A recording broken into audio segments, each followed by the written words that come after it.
Mercury Comics.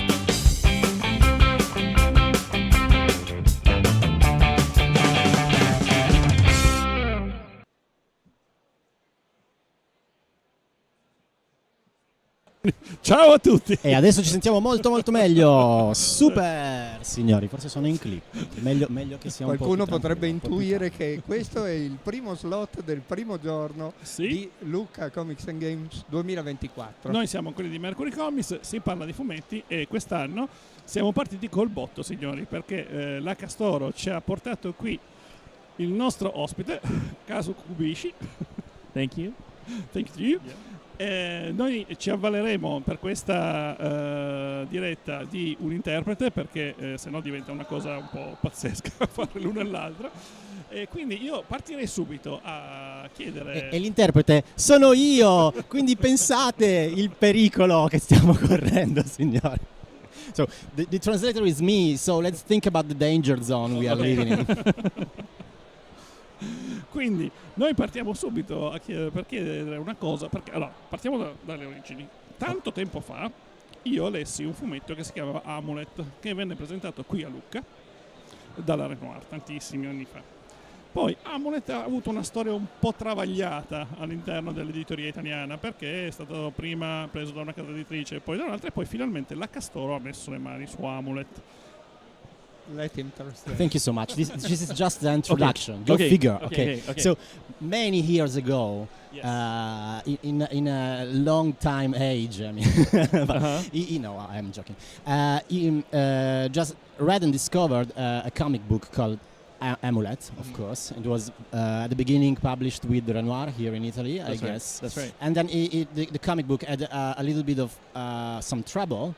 And now Castoro is publishing the whole story, and you can perceive and read. I mean everything. And this is just the intro. So now we are waiting for the question. Okay. So the question. Allora, la domanda qual è?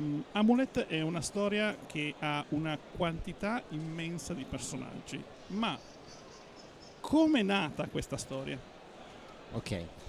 The question was kind of simple, but he had to do a huge intro. So the simple question was, okay, Amulet has so many characters, so various characters. How the idea began? The first steps when you created Amulet. The first steps, when I read Nausicaa of the Valley of the Wind by Hayao Miyazaki, I wanted to make a big epic fantasy graphic novel story. I read Bone by Jeff Smith, and I saw that he had done that as well. And I wanted to make something like it, and I wanted to combine it with the movies that I loved as a kid. So it would feel like a big Spielberg or George Lucas epic fantasy, 80s fantasy mixed in with something like Nausicaa, which I always interpreted as more of a European epic. Ok, sostanzialmente lui aveva visto e letto Nausicaa della Valle del Vento di Miyazaki, aveva letto anche Bone e voleva fare un'avventura epic fantasy che avesse quelle stesse atmosfere che l'avevano ispirato insieme ai film di Steven Spielberg, e voleva qualcosa che desse la stessa energia, e quindi insomma ha iniziato con Amulet. Benissimo, grazie. Il mondo di Alledia, che è il mondo in cui si ambienta la storia, come dicevo prima, è costellato di veramente tanti personaggi. Come hai strutturato la creazione di tutto questo mondo di persone che piano piano si stanno trasformando in animali, ma hanno vari step di trasformazione? Okay, when you designed and created the world building of the whole setting, how did you structure also the transformation of the characters in various steps from animals? I mean, yeah. So when I was doing the world building, that came very long after the characters. I'm a very story focused person. I think about the choices characters make more than I think about where they go. Partly because I don't want to try to protect the world. if I do that as a writer, I start losing the ability to tell a better story. So I try not to spend too much time thinking about where they'll go. I just try to make it look nice. A lot of it is from research, from traveling, from the movies I like, the games and the books that I read. And as far as the characters go, I essentially rehearse with the characters by just drawing stories with them, and then they sort of develop on their own in a sense. I let them lead the way. When I draw and I write, I feel like I'm a cameraman that is following the journey, and I try to do my best to not be somebody who gets in the way.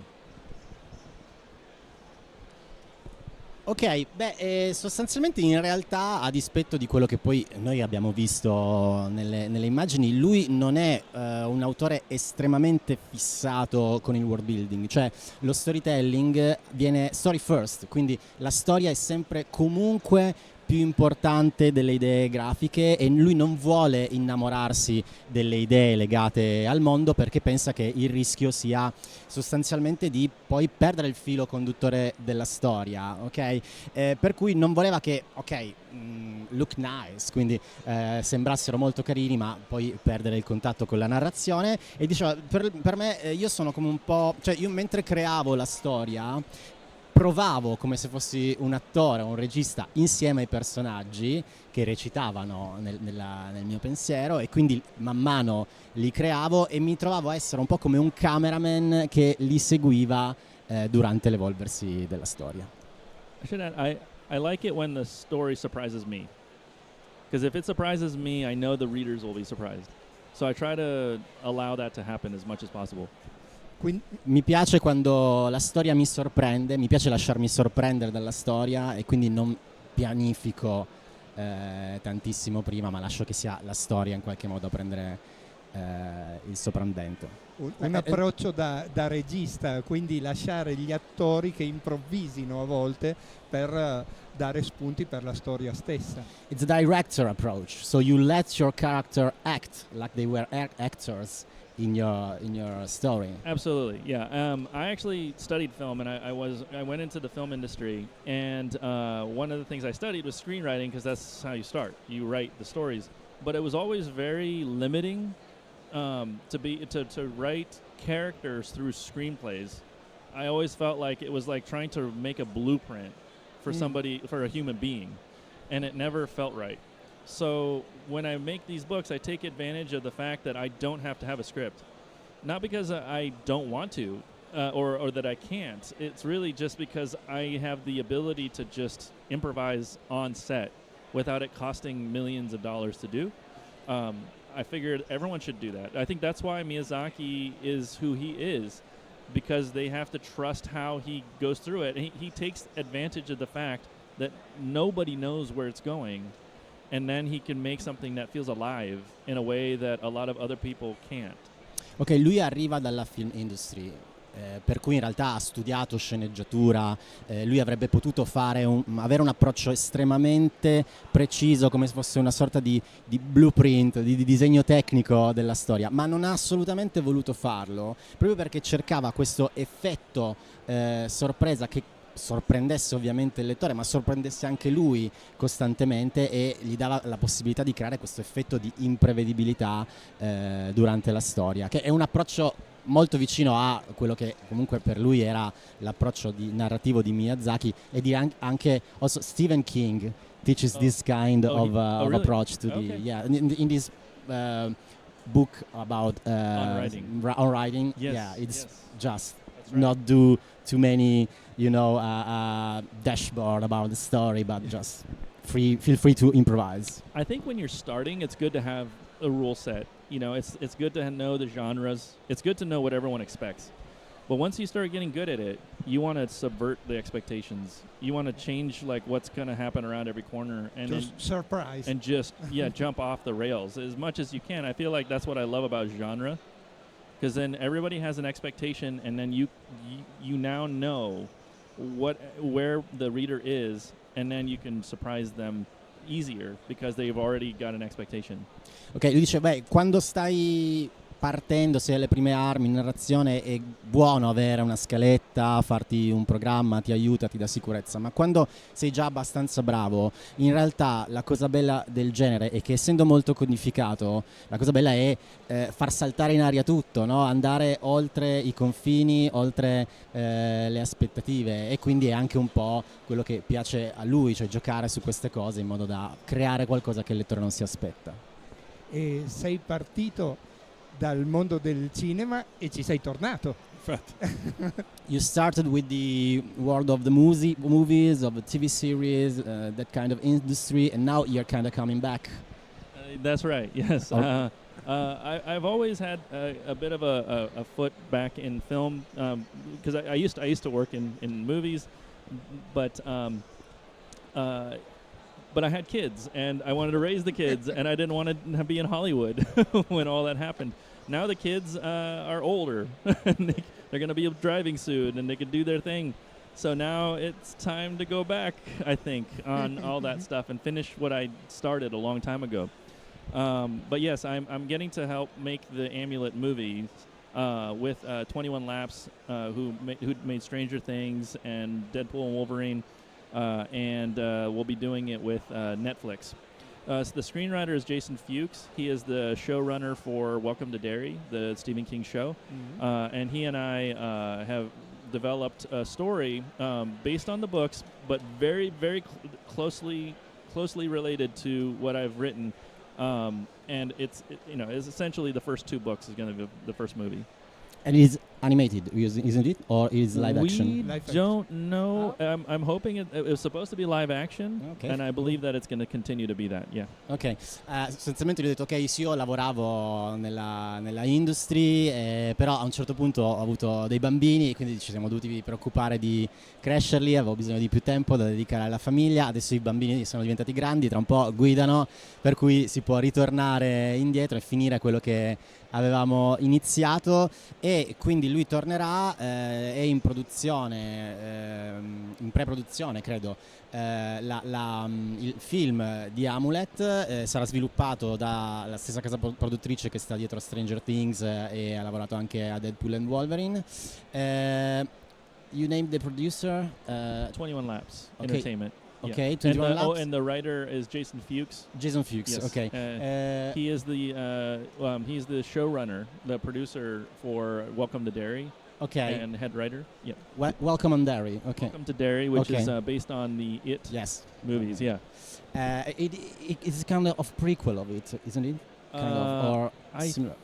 I don't know. Or maybe in the various I'm not sure. steps of the story. never- Okay, yeah. it's the context of the background of the city. Yeah. Dice che lo scrittore è Jason Fuchs.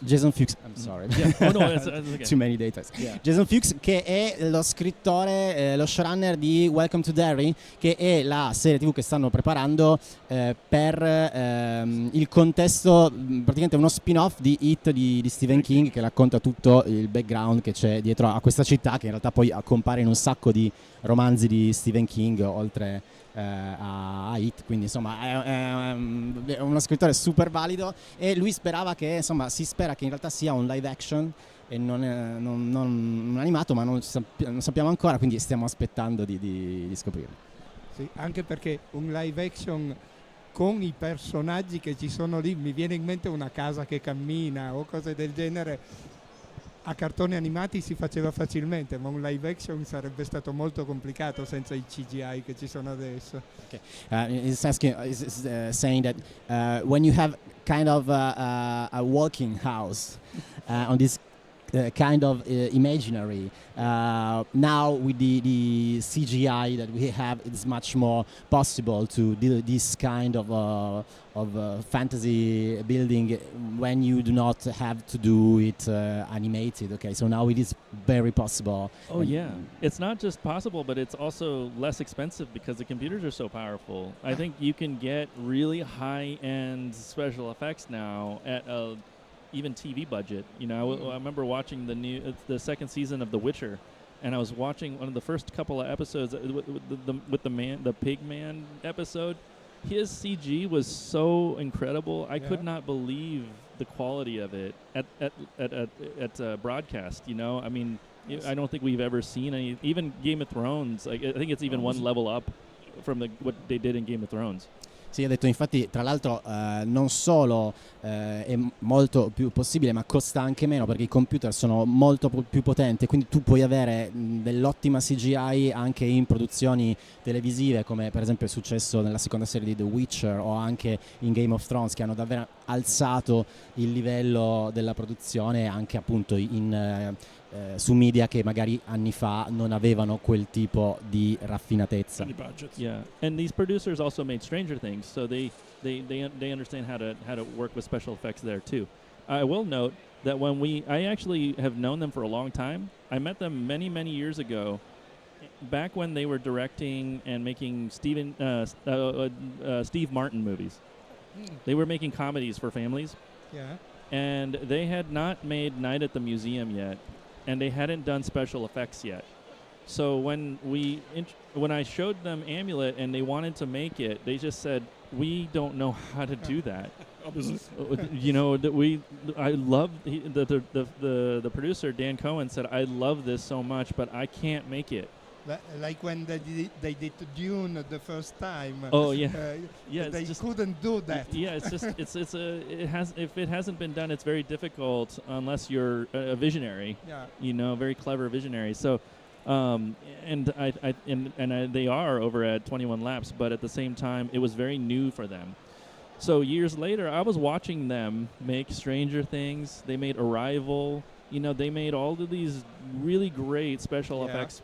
You know, high budget, you know, stuff. And I thought, it's too bad that we never worked together because they clearly know how to do it now.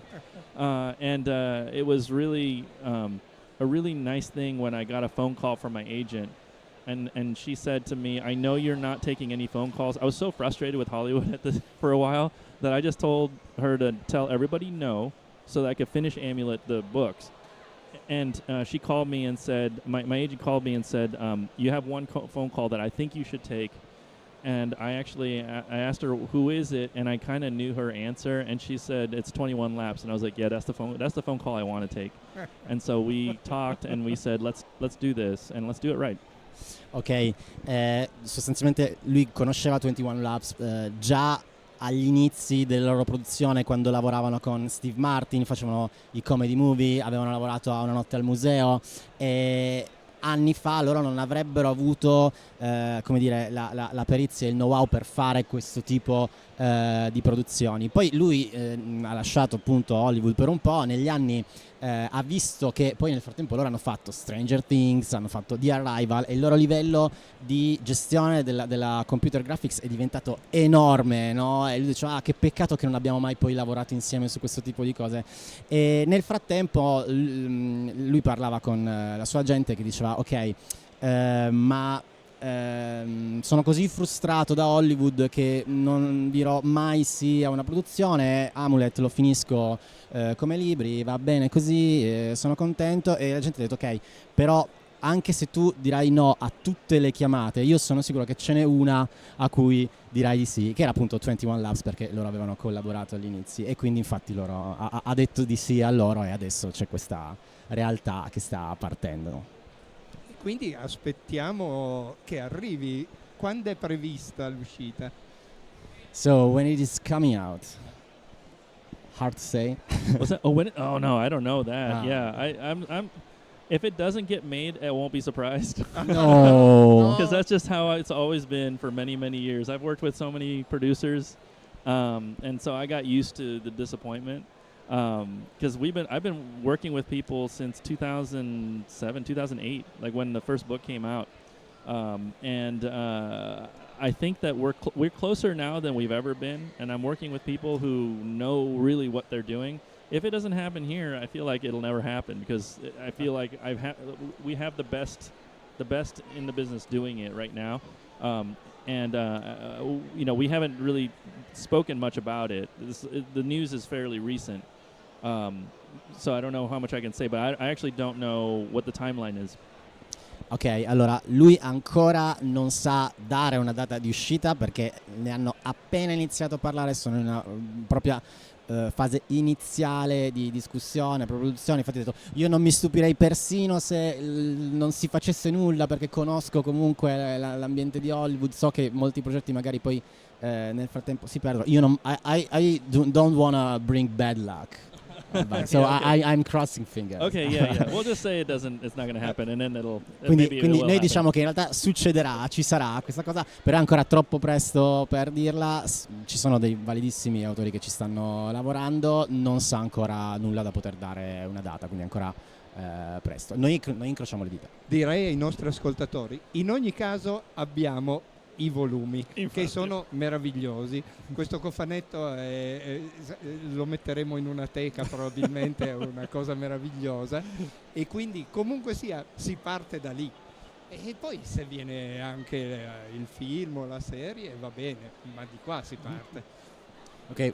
Meanwhile, we will put the books in kind of a museum, so because they are so wonderful that we want to, place in a right place, and we are beginning from this. So even if the whole project for the movie will not come out, but the books are already wonderful. So exist. Anyway, the books exist. So Yes. we start from here. Tornando ai volumi, sono 9 volumi, un lavoro immenso che tu hai portato avanti nel tempo. Adesso tu dicevi che stai tornando a Hollywood. Pensi di cimentarti ancora col fumetto, o adesso passi sul media filmico e quindi... Okay, 9 volumes, so a lot Yes. of work for years. Yes. And now you're switching to Hollywood, but he's worried that you are leaving the comic industry, or are you coming back with some other projects? Well, in a sense, I'm coming back to Hollywood because I was a director before I did this. But I am always going to be an author first. I'm making the books is far more satisfying for me. Mostly because over the years, I feel like I've taught a lot of kids to read, and that by itself is I don't know, that's the job. I feel like that's job number 1, and then entertainment is 2, and movies are pretty far down the list. Ok, lui ha detto che in questo momento in realtà appunto sto tornando un po' nell'industria dei film, però io sono comunque prima di tutto un autore, e quindi non smetterò mai di esserlo, anche perché i miei libri hanno portato anche dei ragazzi a iniziare a leggere, per cui questa cosa gli ha dato moltissima gioia, per cui continuerà comunque su questa strada. I have other books I'm going to make. Well, yes. Altri libri, ne arriveranno altri. Lo sanno quelli del Castoro. Sapevatelo. Dallo sguardo che voi non vedete, ma che noi vediamo dal backstage, pare di sì, pare che lo sappiano. They know you have other books. Oh, she knows now. I've talked about it already. E noi li aspettiamo, ovviamente. Adesso devo fare il caporedattore cattivo dopo aver fatto il caporedattore buono, e dovremo tagliare comunque con l'intervista perché gli slot durano 20-25 minuti. Ma io so cose che tu non sai, quindi... Okay, well, now he has the role of the nasty editor, so he has to cut and to finish the interview. But we are not so willing because we are enjoying so much the time with you. So probably we kind of kidnap you. Okay, probably. yeah. Okay. And well, thank you so much Thank to you. be here. And it great. was It was fun. such a blasting beginning for our. Comic book transmission here in Lucca. So it was our first interview this year. Oh, so hey. it was kind of a honor. Hey, yeah. For our hey. transmission. All right, great. You know, everybody else, I hope you do a good job. Do better than me. Ok, ha detto che sostanzialmente appunto Giobin si trova a dover tagliare l'intervista, ma noi non vorremmo lasciarlo andare via, quindi probabilmente lo rapiremo, e l'abbiamo ringraziato perché essendo stata la primissima intervista quest'anno, siamo già partiti con il botto, è stato un onore averlo qui. Quindi grazie a tutti, grazie Kazu, grazie alla Castoro che ce l'ha portato, voi non l'avete, ma la Castoro è qua davanti a noi. E questa è la nostra prima intervista, grazie al nostro tecnico Giorgio e a tutto lo staff social media managing che è composto da Alice e Rox. E alla prossima intervista, ciao a tutti! Thank you Ciao, very siamo qua. much. Ciao.